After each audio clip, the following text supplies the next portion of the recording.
இயக்குனர் சங்கர் தனது படங்கள் ஒவ்வொன்றிலும் புதுமையையும் தொழில்நுட்பத்தையும் வெள்ளித்திரையில் ஒன்று குவித்ததில் முதல்வன்.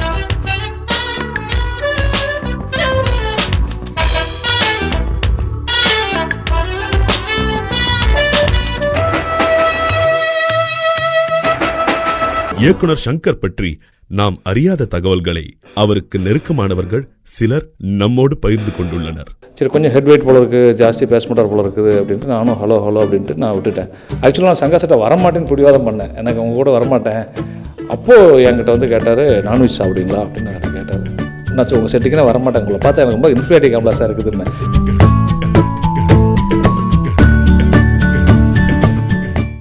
ஹாய் இந்தியா கிளிட்ஸ் வியூவர்ஸ், நான் டைரக்டர் ஏ வெங்கடேஷ். என்னைய வந்து மகாபிரபு, சாக்லேட், பகவதி, தம்மு, குத்து, ஏய், வாத்தியார், அப்புறம் ரீசெண்டாக வந்து இப்போது சண்டமாரதம் படம் இயக்கிட்டு இருக்கேன். ஒரு நடிகனாக உங்களோட அங்காடி தெரு படத்தின் மூலமாக பரிச்சயமாகிருக்கிறேன். நான் சங்கர் சாரோடைய அசோசியேட்டாக இருந்தது.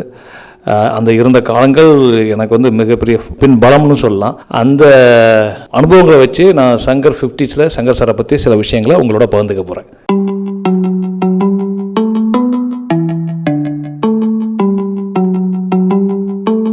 இல்லை, நான் சங்கர் சார் அப்படின்னு எனக்கு பட்ட உடனே மனசுக்கு இம்மீடியட்டாக வர்றது வந்து என்னென்னா அவருடைய தொழில் நேர்த்தி.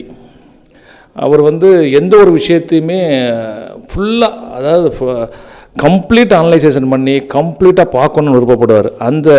அந்த தொழில் நேர்த்தி எனக்கு சங்கர் சார் சொன்னது எனக்கு ஞாபகத்துக்கு வரக்கூடிய ஒரே விஷயம் அதுதான். நாளைக்கு ஒரு மேட்டர் ரெடினா அந்த மேட்டர் ரெடியா, அதை கண்ணால் பார்த்தாச்சா, அது ரெடியாக இருக்குதா அப்படின்னு பக்காவாக இருந்தால் தான் அவர் வந்து அந்த விஷயத்தை நம்புவாரை தவிர, யாரோ ஒருத்தவங்க சொல்கிறாங்க ரெடின்னு சொல்கிறாங்க, ரெடி ஆயிரும், இல்லை கண்டிப்பாக வந்துடும், அதெல்லாம் நம்ப மாட்டார். அது ரெடியாக இருக்கணும். அதை கண்ணால் பார்த்து அந்த இருந்து காலையில் போய் எடுக்கிறப்பவும் அந்த என்ன கேட்டதோ அதை அழகாக யூஸ் பண்ணி எடுக்கக்கூடிய ஒரு டைரக்டர். அதனால் அந்த தொழில் நேர்த்தி எனக்கு பிடிக்கும்.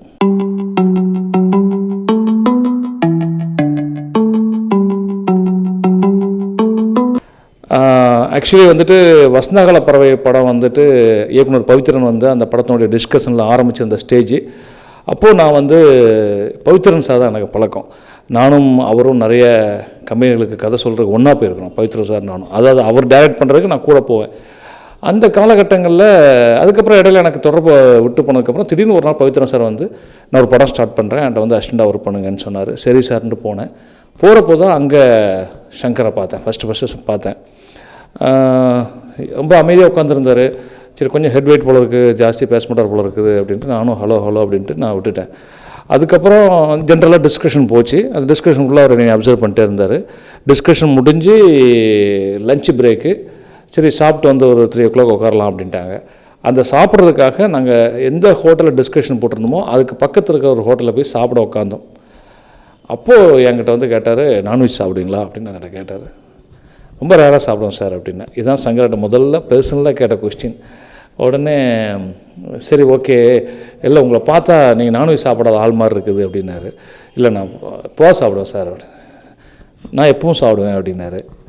ஓகே சார், நோ ப்ராப்ளம், சாப்பிடலாம் சார் அப்படின்னு சொல்லி அவரோட உட்காந்து சாப்பிட ஆரம்பித்து பேச ஆரம்பித்தேன். அந்த நேரத்தில் தான் எனக்கு வந்து கொஞ்சம் கொஞ்சமாக அவருடைய பேக்ரவுண்டு தெரிய ஆரம்பிச்சது. 17 படங்கள் அசிஸ்டண்ட்டாக ஒர்க் பண்ணிவிட்டு வந்திருக்கிறாருன்னு தெரிஞ்சதுக்கப்புறம் எனக்கு அவர் மேலே பயங்கர மரியாதை ஆகிப்போச்சு. அதுக்கப்புறமா அவர் கூட வந்து பழக அவருடைய நான் முதல்ல சொன்ன மாதிரியுடைய தொழில் நேர்த்தி, அவருடைய பழகும் தன்மை, கோபத்தை வந்து பேச்சை நிறுத்தி காமிப்பது, கோபத்தை வந்து கோபமாக காட்ட மாட்டார், பேச்சை நிறுத்திடுவார். அந்த மாதிரியான விஷயங்கள்லாம் அவர்கிட்ட வந்து கொஞ்சமாக பிடிவாதம் வச்சு அப்புறம் பின்னாளில் வந்து எனக்கு அவர் மிகச்சிறந்த ஒரு நண்பனானது.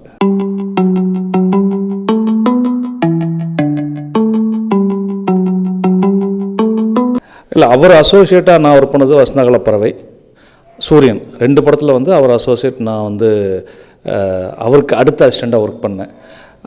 டைரக்டர் வந்து பவித்ரன் சார். அதுக்கப்புறம் சங்கர் சார் வந்துட்டு டைரக்டர் ஆகிறப்போ அவர் கூட நான் ஜென்டில்மேன் காதல் 2 படத்துக்கு நான் அசோசியேட்டாக ஒர்க் பண்ணேன். ஆக்சுவலாக நான் சங்கர் சார்ட்ட வரமாட்டேன்னு பிடிவாதம் பண்ணேன், எனக்கு அவங்க கூட வரமாட்டேன், நான் வந்து இந்த டைரக்டர் ஒர்க் பண்ணிகிட்டு இருக்கிறேன் பவித்ரன் சார்கிட்ட. சங்கர் சார் போனாருன்னா பவித்ரன் சாருக்கு ஆள் கிடையாது எனக்கு தெரியும். அப்போது சங்கர் சொன்னார், இல்லையா பவித்ரன் ப்ரூவ்டு, நான் இனிமேல் தான் வந்து ஜென்டில்மேன் படம் எடுக்க போகிறேன், நீ டைரக்டரை போய் கேட்டுட்டு வா அப்படின்னாரு. நான் எங்கள் டைரக்டர் போய் கேட்டேன். அவர் சொன்னார், இல்லை சங்கர் முதல்ல டைரக்ட் பண்ணுறாரு, நீ போய் ஒர்க் பண்ணு அப்படின்னாரு. அதுக்கப்புறம் தான் சங்கர் சார்ட்ட வந்து அசோசியேட்டாக ஒர்க் பண்ண ஆரம்பித்தேன்.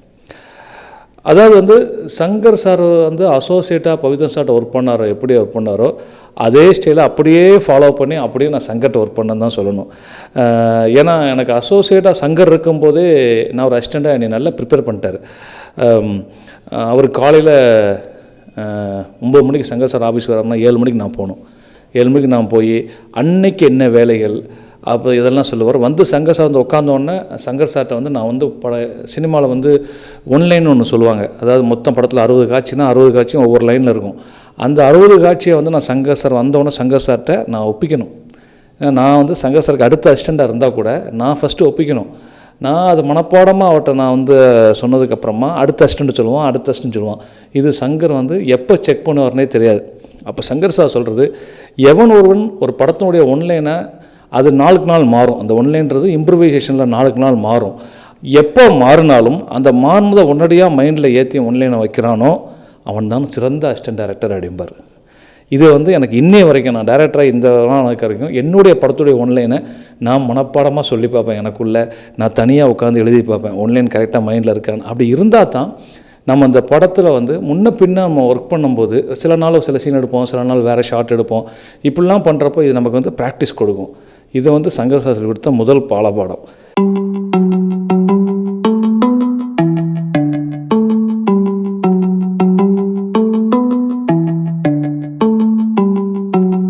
பாடல் வரிகள் பற்றி நம்ம சொல்கிறதுக்கு மெனக்கிடுறதுக்கு வந்து நான் அதை ஏற்கனவே சொன்னது தான். ஒரு பாட்டு எடுக்கிறதுக்கு அவ்வளோ மெனக்கிடுறது, பாடல் உள்ளு கேட்கவே வேண்டாம். அது எந்த கவிஞர் அவர் படத்துக்கு பாட்டு எழுதினாலும் அவங்கள சக்கையாக பிழிஞ்சு எடுத்து என்ன சம்பளம் கொடுத்தவங்களோ அதை கூட 10 மடங்கு அவங்கள டயர்டாக்கிடுவார். டயர்டாக்கிறார் மீன்ஸ்னால் வேலை வாங்கிடுவார்.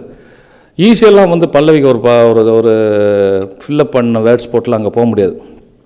அதை 10 தடவை. ஏன்னா எந்த கவிஞரோட உட்கார போகிறாரோ அதற்கு முன்னாடி அதற்கு ஒரு 10 பல்லவி தயாராக தான் இவர் உட்காந்துருப்பார்.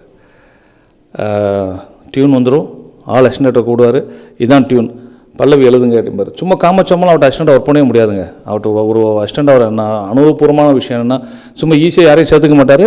அவ்வளோ ஈஸியாக வந்து அவர்கிட்ட காமச்சம்மா அசிஸ்டண்ட்லாம் வந்து உட்கார முடியாது. ஸோ ஒவ்வொரு அசிஸ்டன்ட் டைரக்டரும் ஒரு பல்லவி சொல்லுவாங்க. குப்பையாக இருக்கியா, இன்னும் எப்படி சொல்கிற, நல்லா இருக்கியா, இப்படி செலக்ட் பண்ணி தேர்ந்தெடுக்கிறதுல மிகச்சிறந்த மனிதர். சூஸிம்பாங்களா இங்கிலீஷில், அந்த மாதிரி கரெக்டாக சூஸ் பண்ணுவார். 10 பேர் உட்காந்து ஒரு விஷயத்த சொன்னாங்கன்னா எவன் சரியான விஷயத்த சொல்கிறேன்னா அந்த விஷயத்தை கரெக்டாக தூக்குவார்.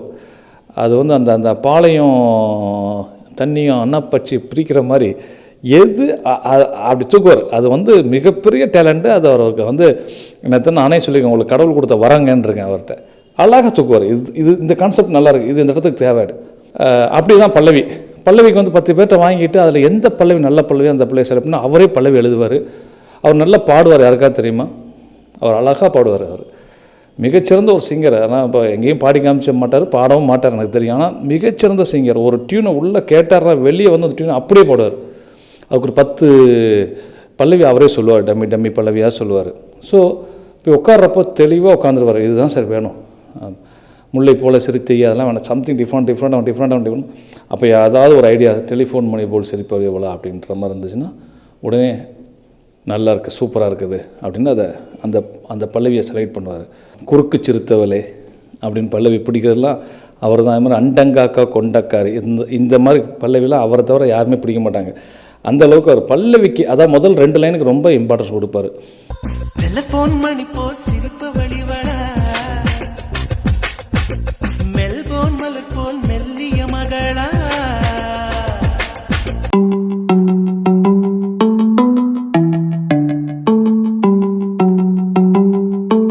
சோஷியல் இஷ்யூ வந்துட்டு அது வந்து என்னென்னா அவர் வந்து இப்போ பிளான் பண்ணி வைக்கிறது இல்லை. அதாவது வந்து எந்த ஒரு விஷயமே அது பிரம்மாண்டமோ இல்லைன்னா வந்துட்டு ஒரு பெரிய ஆர்டிஸ்ட் வச்சு பண்ணுறோமோ சின்ன ஆர்டிஸ்ட் வச்சு பண்ணுறோமோ ஒரு மெசேஜ் இருக்கணும் பார் கதையில். அது வந்து அடிக்கடி சொல்லுவார். எதுக்காக, நோக்கம் என்ன அப்படின்னு நம்ம ஒரு கதையின் நோக்கம் வேணும். அந்த நோக்கம் வந்து சோஷியலாக இருந்தால் ஆடியன்ஸ் தன் சம்மந்தப்பட்டதான் நினைப்பான் அப்படின்னு நினச்சி தான் அவர் வந்து ஒரு ரேஷன் கார்டு இல்லை ரேஷன் கடையில் நடக்கிற படத்தில் பார்த்திங்கன்னா நிறைய படம் இல்லை, ஒரு மெஜாரிட்டி படங்களில் ரேஷன் கடன் பற்றின விஷயங்கள் வரும். ஏன்னா அவர் வந்து என்ன சொல்லுவார்னா, நான் மிடில் கிளாஸ் நம்மளாம் மிடில் கிளாஸ் வந்தோம்யா, மிடில் கிளாஸுங்க சில பிரச்சனைகள் இருக்குது, அப்படிம்பார். எலக்ட்ரிசிட்டி பிரச்சனையை பற்றி சொல்லியிருப்பார் அந்நியனில், நல்லா கூர்ந்து பார்த்தீங்கன்னா அதில் இபி போர்டை பற்றி சொல்லியிருப்பார். இப்படி சோஷியல் கான்ஷியஸ் வந்து அவருக்கு வந்து ஜாஸ்தியாகவே உண்டு. அதாவது நாம் இந்த சொசைட்டியில் வாழ்கிறோம், நம்ம படம் வந்து என்ன தான் கமர்ஷியலுக்கு போனாலும் சொசைட்டிக்கு ஒரு மெசேஜ் கொடுக்கணும் அப்படின்றதால அவர் வந்து அந்த கான்ஷியஸில் படம் பண்ணுறாரு.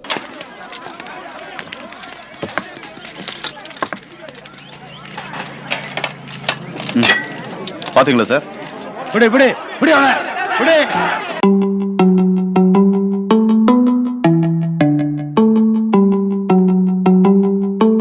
இல்லை, அதுவும் உண்மைதான். அதாவது பிரம்மாண்டம், வித்தியாசமாக திங்க் பண்ணுறது இல்லை, அது ரெண்டுமே அவர்கிட்ட நான் வந்து கண்கூட பார்த்துருக்குறேன். ஈவன் அவர் டைரக்டர் ஆனதுக்கப்புறம் தான் எல்லாத்துக்கும் ஒரு பிரம்மாண்ட இயக்குனர்னு தெரியும். அவர் வந்து அசோசியேட்டாக ஒர்க் பண்ணும்போதே அவர் வந்து பிரம்மாண்டமாக தான் பேசுவார். சூரியன் படத்தில் பார்த்தீங்கன்னா பார்டர் செக்யூரிட்டி ஃபோர்ஸ் பிஎஸ்எஃப்பில் இருக்கிற ஒரு ஆஃபீஸர் சூரியன் தப்பிச்சு போகிறாரு, அவரை போலீஸ் துரத்துறதுன்னு ஒரு கான்செப்ட் இருக்கும். அதை பெங்களூரில் குதிரையில் ஓடுறாருன்னு துரத்திட்டு போகிறாங்கன்னு சொன்னது சங்கர் சார் தான். அந்த கான்செப்ட் அப்போது எங்களுக்கெல்லாம் ஆச்சரியமாக இருந்தது. இது ப்ராக்டிக்கலாக எப்படிங்க சாத்தியப்படும்? பெங்களூர் ரோட்டில் ஒரு குதிரையில் சேஸ் பண்ணிட்டு போலீஸ் துரத்திட்டு போகுதுங்கிறது, அதுவும் எம்ஜி ரோட்டில் சாத்தியமே இல்லைன்னும். சாத்தியம் பண்ணலான்னு சொல்லி அதுக்கான பெர்மிஷன் எல்லாம் பண்ணி அதை எடுத்தாங்க. அப்போ அந்த ஸ்பாட்டில் ஒர்க் பண்ணும்போது எனக்கே வியப்பாக இருந்தது, இது தேட்டரில் மிரள வைக்க போகுது அப்படின்ற மாதிரி. அதே மாதிரி அது தேட்டரில் மிரணுன்ற ஒரு விஷயமாக இருந்தது.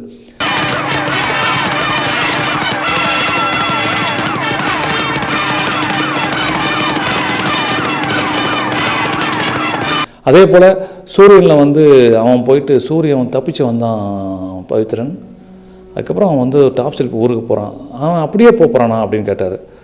டேரக்டர் என்ன கேட்குற, எப்படி போனோம் அப்படின்னாரு. இல்லை, அவன் வந்து ஒரு தண்ணிக்குள்ளே குதிச்சிட்டான், கட் பண்ணால் அப்படியே தண்ணியிலேருந்து எழுந்திரிச்சான், கையில் ஒரு கத்தி எடுத்து மொட்டை போட்டான் அப்படின்னு சொன்னது சங்கர் சார்.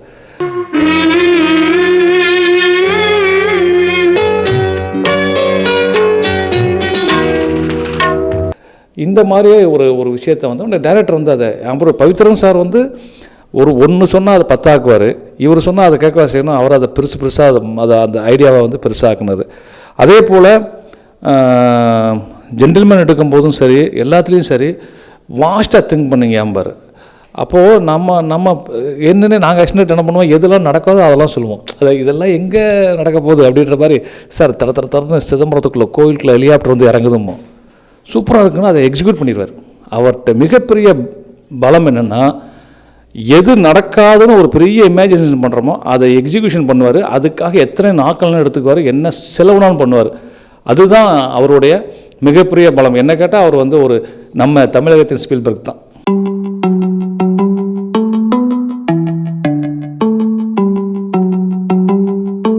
அது வந்து இன்றைக்கி ஒரு பிரம்மாண்ட இயக்குனர் சங்கராக நம்ம வந்து அவர் புதுமுகங்களையும் கையாளுறாரு. அதே மாதிரி ரஜினி சார் போன்ற, கமல் சார் போன்ற பெரிய ஜாம்பவான்களையும் அவர் வந்து ஈஸியாக கையாளுறாருன்னா ஒன்றுமே இல்லை. சங்கர் சார் முழுக்க நம்புறது அவர் தான்.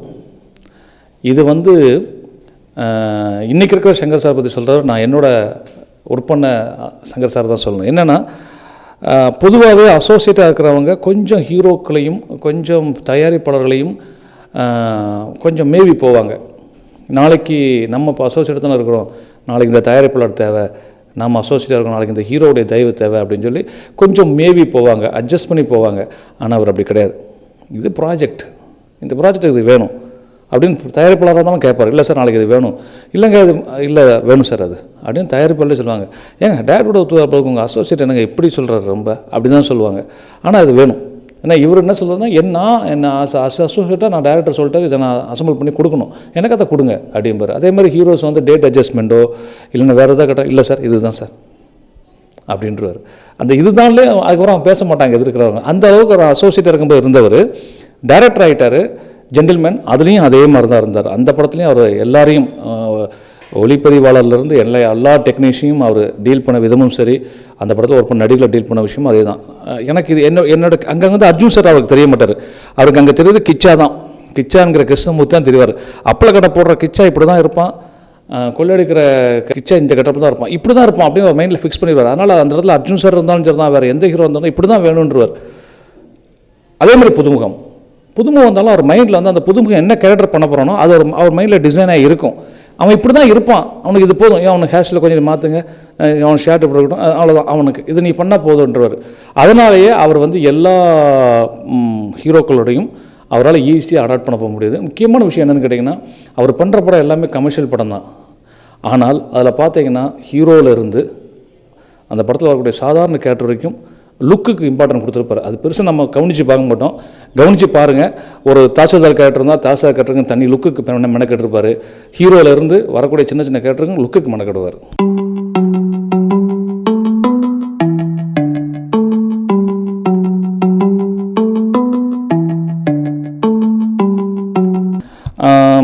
இல்லை, சங்கர் சார் பொறுத்த வரைக்கும் என்ன கேட்டிங்கன்னா, இப்போ நவடேஸ் வந்து கெட்டப் மாற்றிடுறாரு. நிறைய ஆர்டிஸ்ட் கெட்டப் மாற்றுறாரு. அவங்களுடைய உருவ அமைப்பிலேருந்து, அவங்களுடைய தோற்றத்துலேருந்து நிறைய ஒரு அதான். அதனால் அந்த படத்தை விட்டு இந்த படத்தை முடிச்சுட்டு வேறு படத்துக்கு போங்க அப்படின்னு சொல்லுவார். அதே போல் வந்துட்டு பிரம்மாண்டம், அது வந்து கேட்கவே வேண்டாமே. இப்போ நான்லாம் அவர் செட்டுக்கு போகவே மாட்டேன். நமக்கு தாழ் மனப்பானம் வந்துடும் அங்கே போயிட்டோம்னா. இப்படி படம் எடுத்துகிட்டு இருக்காரு அப்படின்ட்டு அந்தளவுக்கு நான் அவர் செட்டுனாச்சும் உங்கள் செட்டுக்குன்னே வரமாட்டேன். உங்களை பார்த்தா எனக்கு ரொம்ப இன்ஃப்ளேட்டிவ் காம்ப்ளெக்ஸாக இருக்குதுமே. அந்த அளவுக்கு எதில் எடுத்தாலும் பிரம்மாண்டம்னா, எதில் எடுத்தாலும் இதுன்னா. இப்போ நான் வந்தேன் இந்த இன்டர்வியூக்கு, கேஷுவலாக வந்து உட்காந்து இன்டர்வியூ கொடுத்துட்ருக்கேன். எங்கள் டைரக்டர் அப்படி இன்டர்வியூ நீங்கள் வாங்க முடியாது. இன்டர்வியூ பண்ணுறா இருந்தால் ஃபர்ஸ்ட் ஆஃப் ஆல் அந்த டைமிங், பேக் ட்ராப்பு, எந்த பேக் ட்ராப்பில் பண்ண போகிறோம், என்ன கேட்க போகிறீங்கன்ற கொஷின் முதல் நாள் வரணும் அவருக்கு. அந்த கொஸ்டின்ஸ் எல்லாம் வச்சுட்டு அதுக்கு ஒரு ப்ரிப்பேர் ஆவார். இதை சொன்னால் சரியாக இருக்குமா, அதை சொன்னால் சரியாக இருக்குமாலாம் ப்ரிப்பேர் ஆவார். பேக் ட்ராப்பு, அவருடைய காஸ்டியூம், அவர் கொடுக்குற நேரம் எல்லாத்தையும் ரொம்ப பெர்ஃபெக்டாக பண்ணிட்டு தான் உட்காரக்கூடியவர். ஒரு பிரம்மாண்டத்துக்குன்னா கேட்கவா செய்யணும், அதுக்கு பிரம்மாண்டத்துக்கு தயாராக பாருங்கள். ஒரு சாங்கை ஷூட் பண்ணுறதுக்கு நாம் வந்து என்ன பண்ணுவோம், நார்மலாக ஒரு மாஸ்டரை புக் பண்ணுவாங்க, ஹீரோ ஹீரோனு, லொக்கேஷன், காஸ்டியூம்ஸ் முடிஞ்சு போச்சு.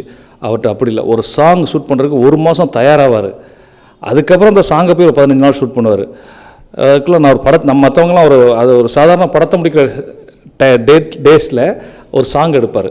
அந்த அளவுக்கு அவர் வந்து அந்த பிரம்மாண்டத்தின் உச்சம் அப்படின்னா எனக்கு தெரிஞ்சு இனிமேல் யார் வரப்போகிறாங்கன்னு தெரில.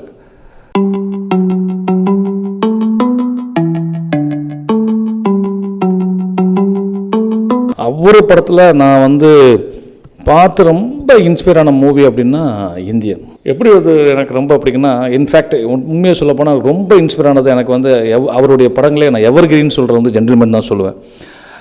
அது சொன்னால் போகிறேன். நான் அவரோட அந்த படத்தில் நான் ஒர்க் பண்ணதால் அதை சொன்னது 1000 தான். நான் வந்து அதுக்கப்புறமா என்னை ரொம்ப இன்ஸ்பயர் பண்ண படம் இந்தியன். எதுக்கு சொல்கிறேன்னா, அந்த படம் இப்போ நீங்கள் போட்டு பார்த்தா கூட அந்த படம் ஃபர்ஸ்ட் ஆஃப் ஆல் அந்த படம் ரொம்ப லென்த்து. அந்த காலகட்டத்தில் அவ்வளோ லென்த்தாக ஒரு படம் எடுக்க எல்லாம் யோசிப்பாங்க. அதை எடுத்தார் கமலஹாசன் சார். வந்து அந்த படத்தில் வந்து டூயல் ரோல் வரும். செகண்ட் திங், அந்த படத்தில் வந்துட்டு ஃப்ளாஷ்பேக் வந்து செகண்ட் ஹாஃபில் வரும். அதுவும் அந்த படத்தில் 2 ஃப்ளாஷ்பேக் இருக்கும். ஒரே படத்தில் 2 ஃப்ளாஷ்பேக்கை யோசிப்பாங்க. அது அந்த கதையில் வச்சுருப்பார். அதுக்கப்புறம் இந்தியன் தாத்தா கெட்டப்புக்கு அவர் எவ்வளோ மெனக்கெட்டார். அதுக்கு எவ்வளோ அவர் வந்து அந்த இந்தியன் தாத்தா அந்த ஈச்சர்லேருந்து அந்த ஈச்சருக்கு ஒரு கட்டமாக இருக்கும், சக்குன்னு இழுப்பார். அதெல்லாம் எவ்வளோ பிளான் பண்ணார் அவர். இந்தியன் தாத்தா முடிய அப்படி அடிக்கடி கோதி விடுவார் அந்த படத்தில். அது அவர் எவ்வளோ தூரம் அந்த கெட்டப்புக்கு மெனக்கெட்டார். அதில் பல விஷயங்களுக்கு வந்து அவர் வந்து ரொம்ப நுணுக்கமாக ஒர்க் பண்ணியிருப்பார் அந்த படத்தில். குறிப்பாக சொல்கிறாந்தா அந்த படத்தில் வந்து பார்த்திங்கன்னா ஆர்டிஓ ஆஃபீஸ் வரும். அதில் வந்து நிறைய விஷயங்கள் வந்து ஆத்தென்டிக்காக கலெக்ட் பண்ணி பண்ணியிருந்தார் அந்த படத்தில். அதில் இப்படி அந்த இந்தியன் படத்தில் வந்துட்டு இதெல்லாம் வந்து ஒர்க்கிங் வைஸில் நம்ம வந்து டெக்னீஷியனாக பார்த்து நம்ம வந்து வேந்த விஷயங்கள். Good morning officer. முக்கியமான பேப்பர் எல்லாத்துலயும் இருக்கு. பன்னி செல்வம்ங்கிற உங்க அழகான பேரை கையெழுத்தா போட்டுருங்க. ஒரு வெறும் ரசிகனாக அப்படின்னு பார்த்தோம்னா அந்த படம் ஃபுல் அழகான கமர்ஷியல் மிக்சிங். அந்த படம் அது வந்து என்டர்டெயின் இருக்கும், மெசேஜ் இருக்கும். அப்புறம் வந்து லஞ்சம் வாங்குறவங்க வந்து எப்படி ஒழிக்கணும்னு ஒரு தாத்தா, சுதந்திர போராட்டத்தில் ஈடுபட்ட ஒரு தாத்தா வந்து இன்றைக்கி லஞ்சம் வாங்கலை தூக்குறாரு. ஒரு இடத்துல அவருக்கு தெரியறது தான் பையனே லஞ்சம் வாங்குறாருன்னு. கடைசி வரைக்கும் சினிமாவாகவும் சரி, ஒரு ரசிகனாகவும் அதே சமயத்தில் அந்த கதாபாத்திரமும் காம்ப்ரமைஸே கிடையாது. மகனே கொள்வார். அந்த மாதிரி நிறைய விஷயங்கள் அந்த படத்தை எனக்கு ரொம்ப இன்ஸ்பயர் பண்ணதில் எனக்கு வந்து அவருடைய படங்களாக மாஸ்டர் பீஸாகவும் எனக்கு ரொம்ப பிடிச்ச படம் இந்தியன்.